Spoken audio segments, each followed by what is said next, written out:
First pan లో oil వేసుకోవాలి. Oil వేసుకున్నాక ఇవి వేడి నీళ్ళలో వేసి ఉప్పు కలిపిన వేడి నీళ్ళలో వేసి ఒక 5 నిమిషాలు ఉంచి తర్వాత చల్ల నీళ్లు పోసి మొత్తం స్క్వీజ్ చేసుకొని తీసుకోవాలి. దీంట్లో నీళ్ళు ఏమి ఉండకూడదు.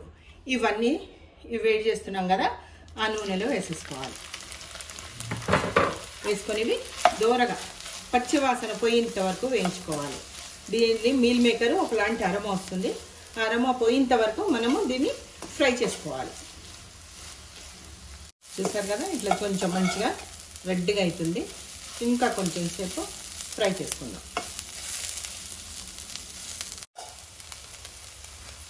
చూసారు కదా, రెడ్ అయింది కొంచెంగా. ఇప్పుడు దీన్ని మనం వేరే దాంట్లోకి తీసేసుకుందాం. స్టవ్ కొంచెం సిమ్లో పెట్టేస్తే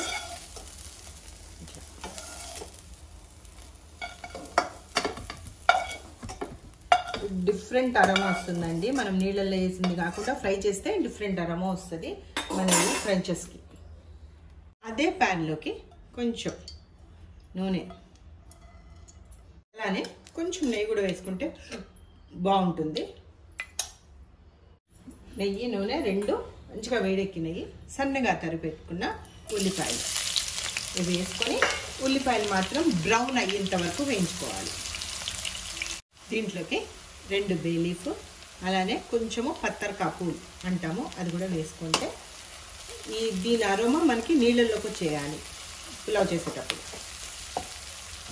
ఈ లోపల నేను చూపించలేదండి, కొత్తిమీర, పుదీనా, పచ్చిమిరపకాయలు, అలానే హోల్ గరం మసాలా వేసుకొని పేస్ట్ గ్రైండ్ చేసి పెట్టుకున్నాను. ఇది బ్రౌన్ ఆనియన్స్ అయిన తర్వాత ఇది వేసుకుందాం. అది ఫ్రై అవుతున్నప్పుడే కొంచెము బాదాము, కాజు దీంట్లో వేసుకుందాం. తొందరగా ఫ్రై అయిపోతాయి బాదాం, కాజు. ఆనియన్స్ కూడా బ్రౌన్ అవుతున్నాయి, ఎక్కువసేపు కాదు. ఆనియన్స్ బ్రౌన్ అయినాయి కదా, గార్నిషింగ్ కోసం మనము కొంచెము ఆనియన్స్, అలానే కాజు, కిస్మిస్ కూడా కొంచెమే తీసుకుందాం, ఎక్కువ కాదు. ఇంతైతే సరిపోతుంది. ఇప్పుడు దీంట్లోకి అల్లం వెల్లుల్లి వేసుకుందాం. పులావ్ అన్నాం కాబట్టి అల్లం వెల్లుల్లి ఎక్కువ పడుతుంది. నేను 2 గ్లాసెస్కి చేస్తున్నాను.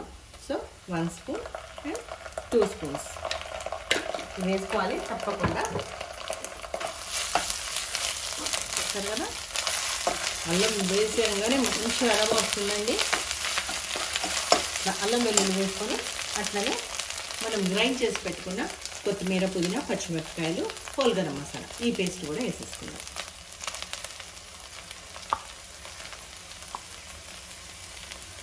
ఆహా, ఇది పడంగానే అసలు అరోమా అయితే సూపర్ వస్తుంది.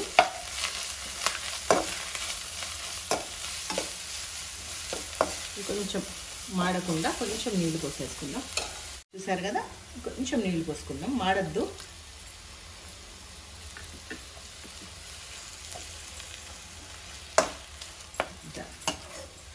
ఇది కొంచెం ఫ్రై అవుతుంది. అది మంచి పచ్చి వాసన పోయిందండి. ఆయిల్ కూడా తేరుకుంటుంది, పైకి పేరుకోబోతుంది. ఈ స్టేజ్లో మనము ఫ్రై చేసి పెట్టుకున్న ఈ మీల్ మేకర్ దీంట్లో వేసాం.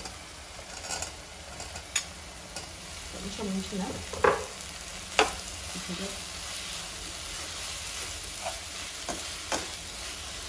చూసారు కదా, అది వేసాము. మంచి అరోమా వస్తుందండి, చేస్తే కానీ మీకు తెలీదు. దీంట్లో ఒక 2 స్పూన్స్ పెరుగు వేసుకుందాం. పెరుగు ఉంది కదా, పెరుగు ఒక 2 స్పూన్లు వేసుకుందాం, సరిపోతుంది. ఒకసారి కలియపెట్టి దీంట్లో సాల్ట్ వేద్దాం.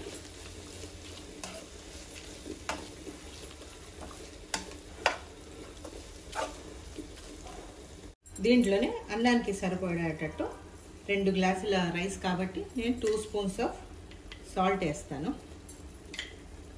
ఇది ఒకసారి కలియబెట్టేసి దీంట్లో వేసేసుకుందాం. నేను ఈ గ్లాస్ తోటి 2 గ్లాసెస్ ఆఫ్ రైస్ తీసుకున్నాను. సో 3.5 గ్లాసెస్ ఆఫ్ వాటర్ పక్కన బాయిల్ చేసుకున్నాను. ఆ నీళ్లు దీంట్లో పోస్తాను. 3.5 గ్లాస్ మొత్తం పట్టేస్తుంది. దీన్ని మనము మంచి బాయిల్ రానియాలండి. ఈ ఫ్లేవర్స్ అన్నీ మనకి నీళ్ళల్లో దిగాలి, మంచిగా బాగా ఉడుకు రానియాలి. ఈ లోపల మనము హోమ్ మేడ్ బిర్యానీ మసాలా,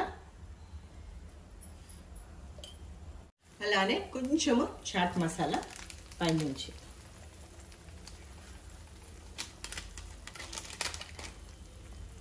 బాగా తెల్లినాయండి. మంచి అరోమా కూడా వస్తుంది మనకి. ఇప్పుడు చాట్ మసాలా, బిర్యానీ మసాలా వేసినందుకు అసలు సూపర్ అరోమా వస్తుంది. ఇప్పుడు ఈ నానబెట్టుకున్న బియ్యము దీంట్లో వేసేద్దాం. వేసి ఒకసారి మిక్స్ చేద్దాం.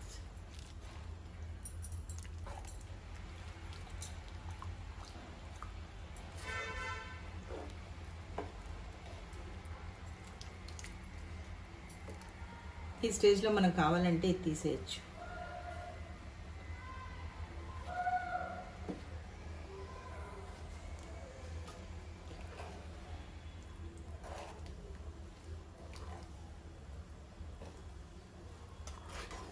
ఓకే, ఇంకోటి దొరకటం లేదేంటి? యా,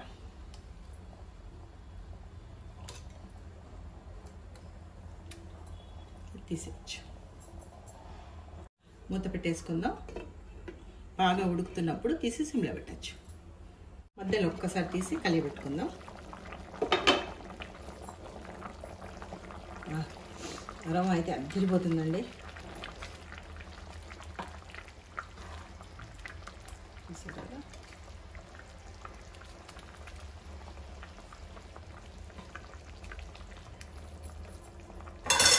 హైలోనే ఉంచి మళ్ళీ మూత పెట్టేసుకుందాం. చూసారు కదా, నీళ్ళన్నీ ఇంకిపోతున్నాయి. ఈ స్టేజ్లో మనము హై నుంచి మీడియం ఫ్లేమ్కి తెచ్చుకుందాము. ఒక 5 మినిట్స్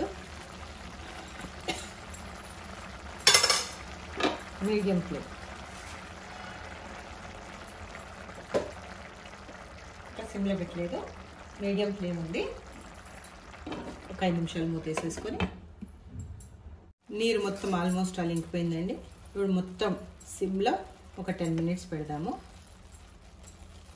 ఇట్లా అంతా సర్దేసుకొని గార్నిష్ కోసం తీసి పెట్టుకున్నాం కదా ఆనియన్స్, అవి ఇవంతా పెట్టేసుకుందాం.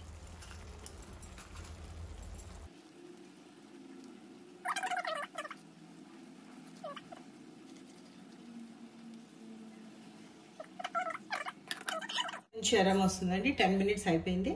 ఇప్పుడు ఒకసారి మూత తీద్దాం. వా, సూపర్ అండి.